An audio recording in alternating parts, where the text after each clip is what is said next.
That is not wait for eight. We are waiting for eight.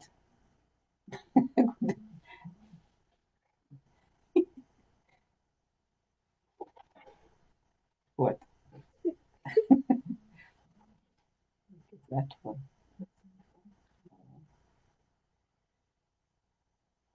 Uh, anyway, good evening, everybody. As we wait for other people to appear at 8 p.m. It's not quite 8 yet. Oh, it is now 8. Oh, Tech guy says it's now 8. So we'll soon start. We've been away 2 weeks. There were other engagement or disengagements. I'm not sure which of the two that occupied us 2 weeks. So we didn't talk. We like to talk on a weekly basis so that we give knowledge. But for the past 2 weeks, we were unable to do that. Not anything bad, just a lot of engagement. So here we are today, the 26th of which month? March? 26th of March, 2021. And I hope you are all keeping safe. It's a very nasty time worldwide and in our country for sure. There is a lot of COVID and very aggressive type. So all of you, please keep safe because I want to have people to keep talking to. I'll also try to keep safe because I want to keep talking. So it's been it's a tough time. So let's take care. Whatever the Ministry of Health tells us to do, let us do it because it's bad times. In time it will end and we shall come back to original. But right now we do the very best we can. So this evening we want again to introduce ourselves. We are talking from the platform of She Chooses to Live Initiative, a platform that wants to give knowledge to people to have them make choices, right choices in life when they can, so that they do not have regrets about we wish we knew, because knowledge is really always power. So we want to be at the front line to give knowledge about many things, especially things health, and more so things reproductive health, because that's our specialty. So most of the topics you'll hear us tackling will be reproductive health. We can tackle others. We will even in the future invite other people to tackle other things. But for the time being, we are tackling reproductive health issues. And you are all very welcome to suggest topics that you need spoken about. And we shall be able to handle, we have the time to handle the topics. So today we want to talk about gender-based violence. The background is I'm called Dr. Jane Wakahe. I'll introduce my tech guy first, Marion Wakahe. She is the one, you can see the lovely girl here, who keeps me online and keeps me talking to you people and makes sure things are running smoothly. I'm Dr. Jane Wakahe, an obstetrician gynecologist by training. And I've practiced as a gynecologist for many years. Long before my tech guy was born, I was a gynecologist. So it's been a number of years. In the year 2007, after having practiced for so many years, dealing with you people who I call Princess Dianas, which you are, because you are the people who are the cream of this society, who can access the private hospitals and who can access private doctors. So having dealt with Princess Dianas for so long, I felt a need to get to know Wajiko of this country. And in the year 2007, I joined the University of Nairobi and did another degree in what is called public health. And the public health, I was trying to be enabled to know Wajiko, uh, in this country and how Wajiko lives, because I do know how Princess Diana lives. I came from a Wajiko background, but I had moved to where the Princess Dianas were, so I had joined the Princess Dianas. So I needed to go back to the roots and get to know Wajiko. And so I went back to university and did another degree in public health. And my thesis was on gender-based violence. So this is a topic I have so much to talk about. So I'll not even tell you quota of what my thesis was about or what we need, what we'll do. Is I'll tell you what gender-based violence is, how to start noting that it is happening, and what to do when it is happening. So those are the areas that I'll tackle. It's not possible to do even those few areas in one session. So I'll do up to a certain amount, and then hopefully next week, we shall do the second and final session. So here goes, gender-based violence. What is definition? First of all, even before we define gender-based violence, we'd want to say that it happens globally, the world over. There is nowhere where there is no gender-based violence at all. The whole world, it doesn't matter, poor countries, rich countries, everybody is prone to having gender-based violence. And what is gender-based violence? Gender-based violence is, first of all, it is violence. And this violence is towards an individual. So violence towards an individual. And it is based on the fact that of their gender, whether they are male or female. The reason why they are being attacked is because of their gender. So that's why it's called gender-based violence. And it includes things like physical abuse, sexual abuse, it includes psychological abuse, it includes emotional abuse, it includes many, many things indeed that are geared towards harming somebody because they are one gender or the other. Now, it is even as much as things like denying people education. For example, when I was growing up, at the time I was growing up, a lot of girls were not taken to school.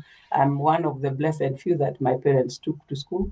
That is a gender-based violence. The boys were taken to school, the girls were denied school. It can even be economical, that the women are in some places are not paid as much as the men. They are said to not do as well as the men. So it is that which is being done to a person because of their gender or their biological sexual affiliation. Now, this can be either in public or it can be in private. So it can be that it's being done in somebody's own house, or it can be done in public. For example, like women should not walk here, men should not do this, things like those. So that is gender-based violence, a violence that is geared, that is directed towards somebody because of what gender they are. Now, it results in some harmful acts indeed, which are very nasty. That these acts of gender-based violence, they violate the human rights.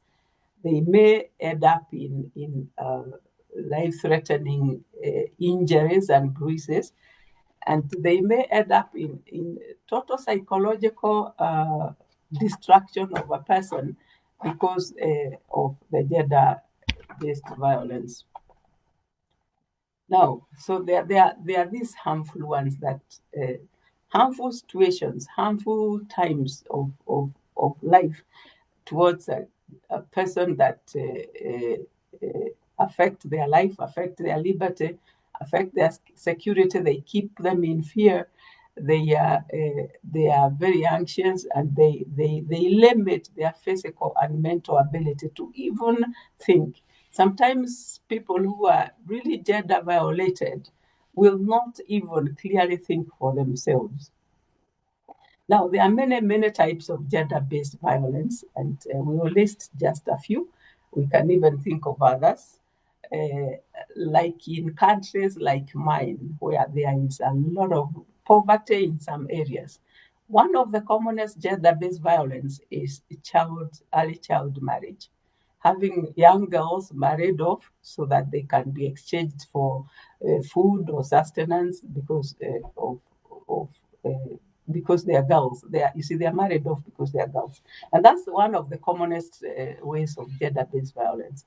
The other one, like in our country and in some Asiatic countries, and some in many African countries, actually, is female genital mutilation. And this is, they just mutilated. The girls are mutilated because they are thought they want to reduce the libido of the girls so that they are not sexually prone to moving around. Then there is the other type, which is domestic violence. Domestic violence is usually in the house by an intimate partner that you live with, and they will either physically or psychologically or emotionally really, really abuse you and push you to the wall. So that's the other one. There is also the sexual violence, that is rape, and ultimately that's what I'm going to talk a lot about. There is also physical punishment of people. There is trafficking of people for sex. Some people are sold as sexual slaves into some countries, or even into some counties. There is also there is pornography. Some children are put through pornography, and there is all kinds of subtle, very subtle. It's very, very hard to know that somebody is undergoing gender-based violence. And unfortunately, unless it's really physical or sexual, these others, that you're not being taken to school, that you're being early marriage, a girl may not know that she is actually being violated, and that becomes a big problem. Now, there are some situations in life that cause gender-based violence to be even more pronounced. And one of these is the harmful gender norms. We call them harmful gender norms. For example, the norm that says a girl has to be circumcised, has to be mutilated to reduce her libido so that she's kept for her husband alone. And in some communities, to the point of even not just cutting off some parts of the genitalia, but even closing up, so that the only time that she'll ever, stitching up, so that the only time she'll ever be opened will be when she is actually married. So that's a harmful gender thought. I mean, gender situation where people have harmful ideas about a certain gender. Then there is the child, of course, the early child marriage, which is also part of that harmful gender, that you can always sell a girl for food or for land or for goods or something. You can always sell a girl to be a little wife for exchange of goods. Then the other situation that causes people to really fuels gender-based violence is hunger. When hunger comes in, then there is a lot of sex for for food. This is found a lot in the refugee camps, where there are refugees and there is no other way of getting food. So a lot of people will sell themselves for sex. By the way, both male and female. It's not just the females, both male and female. So when there is hunger, there is a lot of sexual sales for food. There is a lot of domestic violence because people are not um, they're unhappy, they're hungry, they are together much of the time, and there is a lot of child abuse when there is a lot of hunger. We've seen even people kill their children for 20 shillings because a child stole 20 shillings. The other time that gender-based violence really goes up is during the time of war and conflicts, and this time it's people, there are soldiers, there are people all over the place. There is there is chaos. There is nobody answerable to anybody else. So that there is a lot of violence, be it physical, be it sexual. War and conflict is one of those times that fuel gender-based violence. And then, of course, the now new kid on the block, the COVID, that people are locked in together. There is lockdown. People have lost means of income. People are hungry. People are crowded together. And this causes has been shown actually the level of violence, both domestic violence and sexual violence has really gone up since the COVID time that came in, which wasn't a known thing in the past. That is a new thing and the new kid on the block. Now, I've generally talked about gender-based violence in general. Is it domestic violence? Is it psychological push? Is it whatever it is? But I would want us to, I'm going to concentrate more on sexual violence, and that is, we are talking about rape, because that is something that happens a lot, something that has a lot of consequences to itself. The domestic violence, again, before I even leave the general gender-based violence, do not be sat on. I think that's where I would come from, the direction I'd come from. That you are really not guilty. It's not your fault that you are poor. It's not your fault that you are hungry. It's not your fault that you are a woman. It's not your fault that you are a man. Don't be sat on. It's an area that one has to learn to not be put through gender-based violence or any violence for that matter. Now, sexual-based violence happens to be the commonest gender-based violence ever. It accounts for 80% of all the reported gender-based violence. And this includes things like child marriage, it includes FGM, female genital mutilation, it includes domestic, it includes even pornography. If you put them all together, sexual violence accounts for 80% of all these violences. Now, if you were to take women between age 14, age 15, and age 49, 45% of them will have had sexual violence at some point. 45% will have been in some sort of gender-based violence, and 24% of them will have been raped at some point or the other. So it is such a very, very common kind of gender-based violence that, and people don't want to talk about it, which is very sad because it has such dire consequences, and people will ignore it, and then the consequences will catch up with them. So we need to actually talk about it. We need to openly talk about it and seek help when it does happen. So who is now the perpetrator? We are talking now adults here. Who is the perpetrator of this sexual-based violence?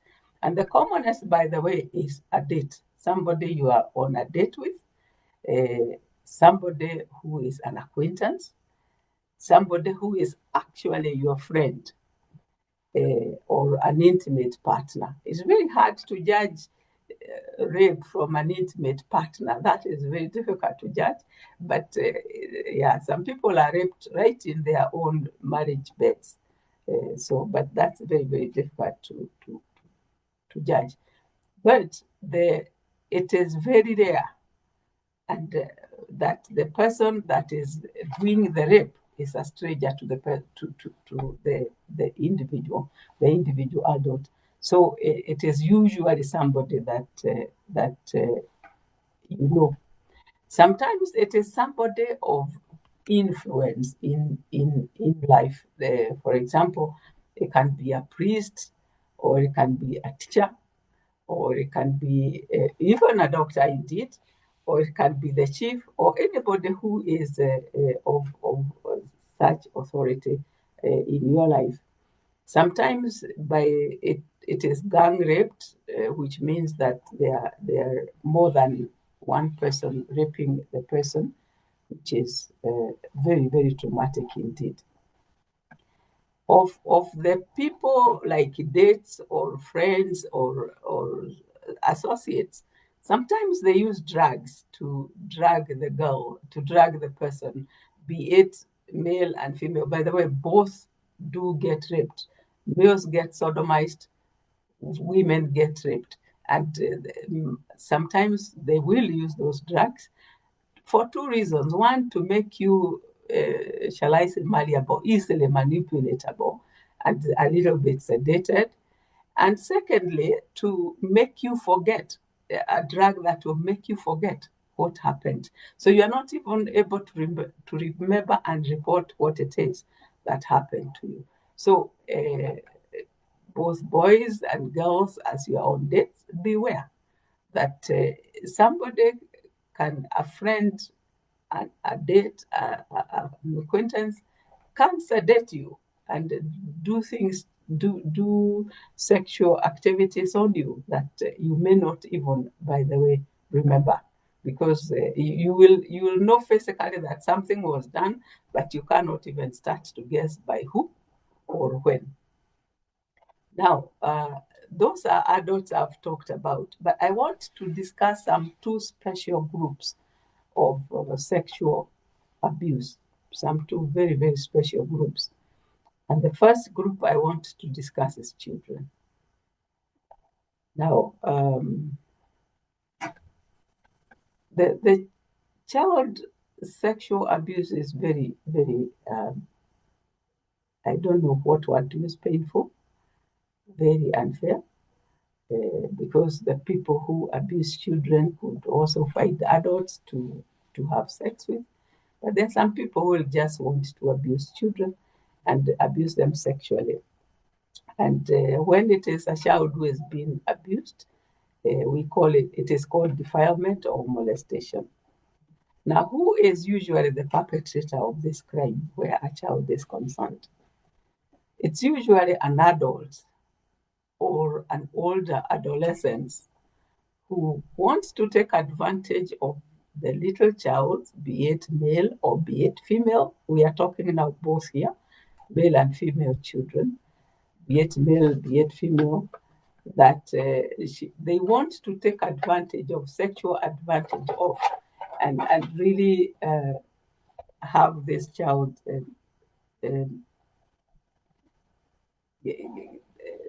Sorry, when I talk about children and sexual abuse, it gets me very mad. Anyway, have this child sexually abused by either an adult or an older adolescent. And which way are they abused?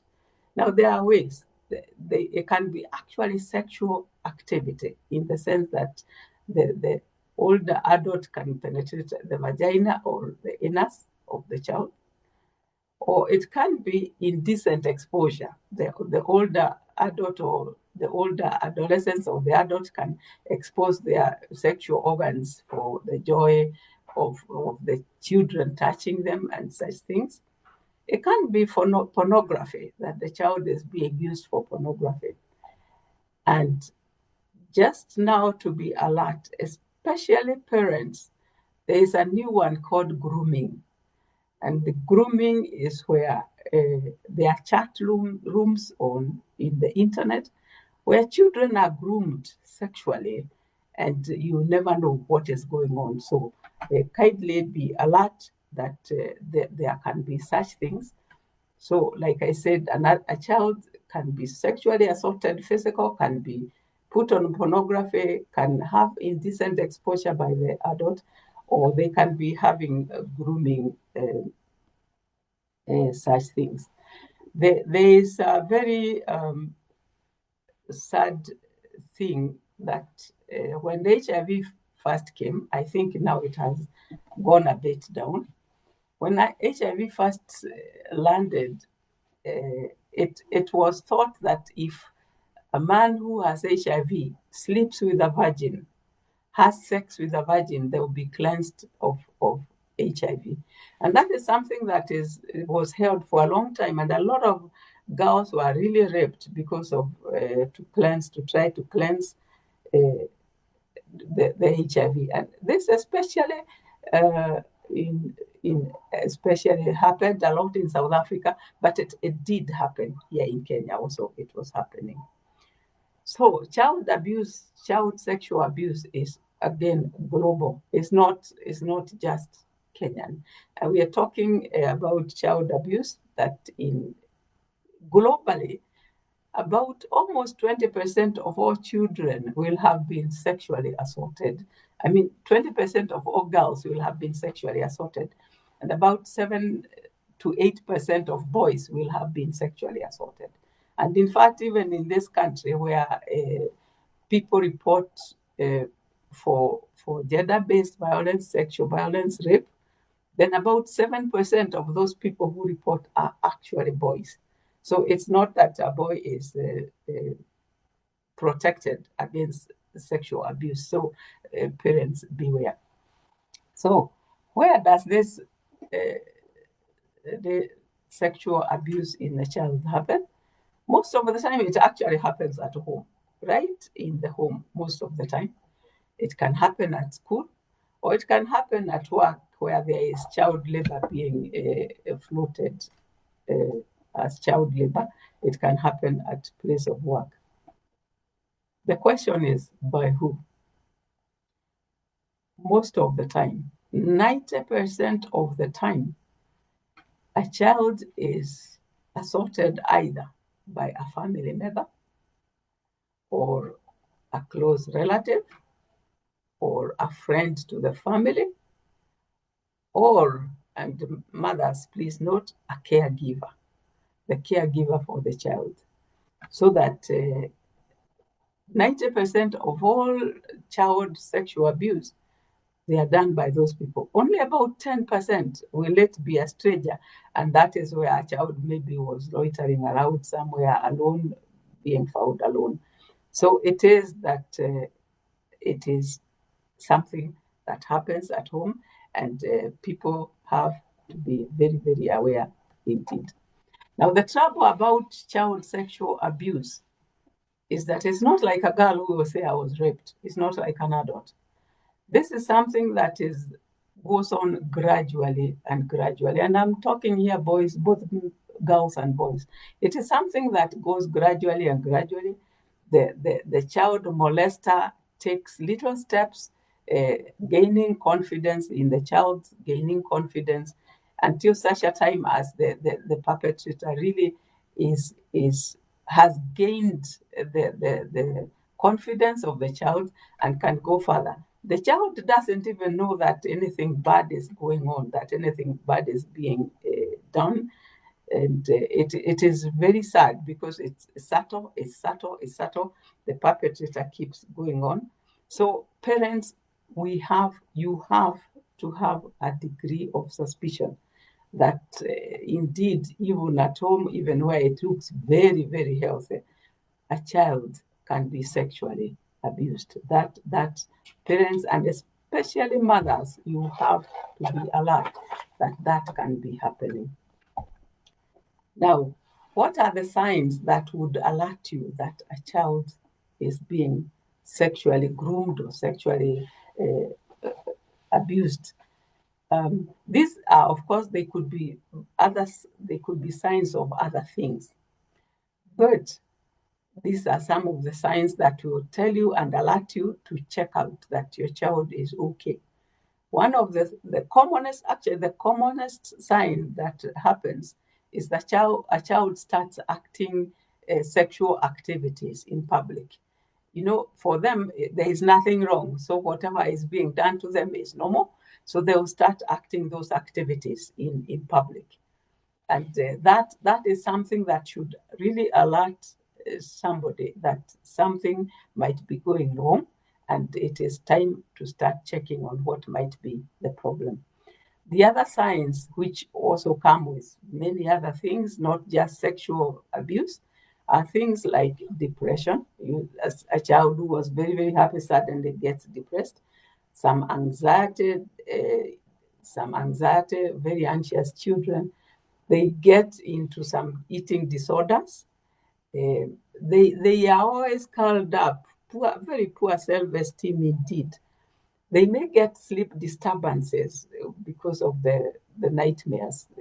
Although the child is taken slowly, it's still a painful process. So they are likely to get nightmares. They'll suddenly start sucking their thumb like little children again. They could even go bedwetting. And the other thing to really watch out for, both for boys, especially for boys, and also for girls, is if the boxer starts to get stool on it, stool patches. Because this is a child who used to know how to go and empty their bowels properly.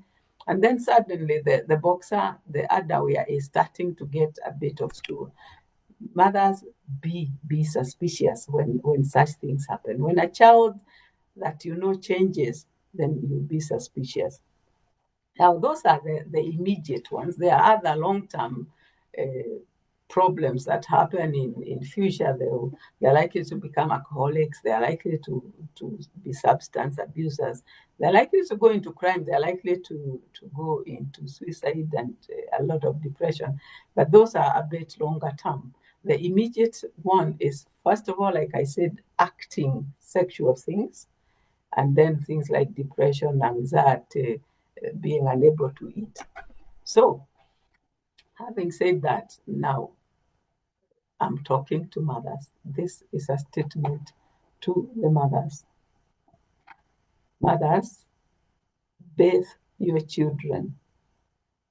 Bathe them at least once or twice a week. In that way, you will know whether your child has any lacerations, whether your child is bruised anywhere, whether the anatomy that was your child's is the same one, or whether it is a different one. Mothers, it's up to you to choose, to find time to be with your children. First of all, to know them and to know when they are getting depressed and when they are getting anxious, and also to know their body, because you are the only one that would know exactly what it is that is going on with them. So, mothers, I'll come with that statement again. I can't say it enough times. So, mothers, the onus is on you. Now, the second special group that we are going to talk about are men. Not little boys. Now, little boys fall in the category of children, but men. Men do get sodomized in various circles. But the trouble with men is that they are unable, many people are unable to report sexual abuse, for sure. But for men, it's even harder, because to them, it is like it emasculates them. It makes them not masculine to have been sodomized. How could they have been sodomized? They feel helpless. They feel like they were at fault. They feel like they allowed it to happen. And if there is suspicion, if a man has been sodomized, then they need much more care, much more psychological care than actually the females. Everybody needs psychological care, but the man will need more psychological care than the female, because then they are supposed to not have been sodomized. They are supposed to have been in control. How could they have been sodomized? Now, so gender-based violence, and especially sexual violence, has three components to it, three concerns. It has the physical aspect, that somebody is physically damaged or physically hurt or physically bruised. It has the emotional aspect, that somebody is really, really emotionally hurt. And it has the psychological and long-term psychological effect. So these are three things that somebody who has been gender-based violated, and especially sexually violated, will need somebody to deal with their physical, their emotional, and their psychological. Now, I'm almost about to stop today's talk. But before I stop, because there might be a few people who, before I stop, let me say what must be done when somebody suspects that they are either they know they have been sexually abused, or that they suspect their child has been sexually abused or something. There are some things that we must do, and let's talk about them. Then the next week we shall talk about, when you go to hospital, what is to be done. Now, the first thing, if somebody is sexually abused, the first thing you must do is you must not, I repeat, must not bathe. It is natural to want to bathe. You're feeling dirty, you're feeling violated, you're feeling defiled. Please do not bathe. If you bathe, we lose a lot of the forensic material that would be helpful to somebody to have somebody convicted either by DNA or somehow. So kindly report to hospital just as you are, including the clothes that you are wearing. Don't remove them, don't leave them behind. Just if you're in a possession, just take yourself to hospital the way you are without having a bath. Now, the second thing is present yourself or your friend or your child to hospital as soon as you can. It is wise to present before 72 hours are over. We shall discuss why before 72 hours are over. But as soon as possible, it is good to present, but present yourself before 72 hours are over. As soon as possible is best, but before 72 hours are over. It is usually after you have been dealt with in hospital, you will then hopefully report to the police that such an act happened, and it happened like this. So after hospital, report to the police. Now, I want to say this, that if anybody finds themselves being either sexually abused or domestic abused or any way gender-based abused, it is not your fault. Do not think that don't be told that there is a certain type of girl that got raped or a certain way of dressing that got raped. Do not be put to where you feel guilty. It's not your fault. And do not hide, thinking that you're hiding the shyness away. Do not hide. It's not your fault. Please report to hospital and get yourself helped, because if you don't, there's a lot that can happen, can go wrong, which we shall discuss next week. A lot that can go wrong. So next week we shall discuss the medical, how to deal with it medically, how to deal with it psychologically, the kind of tests that need to be done. But for this week, two things I want to leave us with. One, mothers, bathe your babies. Find time to be with your children. Inspect them from head to toe. You are the only one who knows them, and you should tell them, you should teach them that when they are at a point of knowledge, that it shouldn't be that anybody just touches them, touches their genitalia, plays with their genitalia. Those are talks that you need to talk with your children. So mothers, you have to be there for your children. The second point I want to leave us with is that it's not your fault. If you are abused sexually, domestic, FGM, it's not your fault. In fact, like some FGM girls are mutilated when they are 6 years. They have no idea what is going on.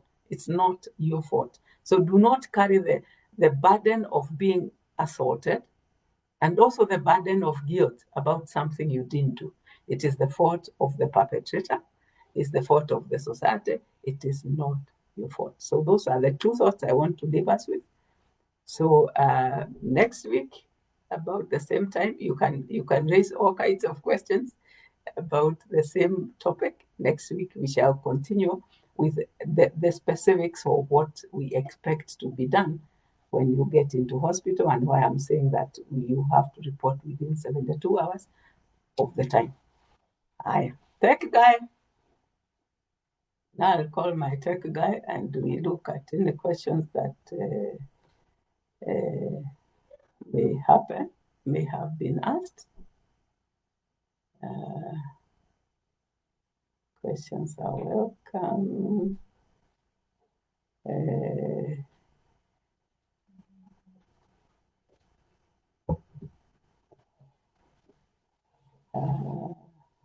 What am I moving? I was moving something when my tech guy wasn't here.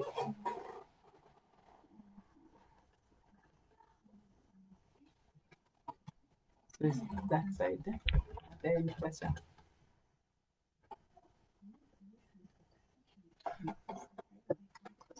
You come close.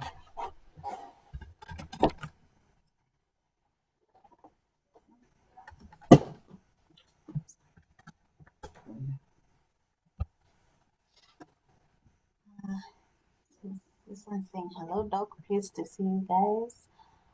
This one's saying hi. This lady is called Cindy Flo.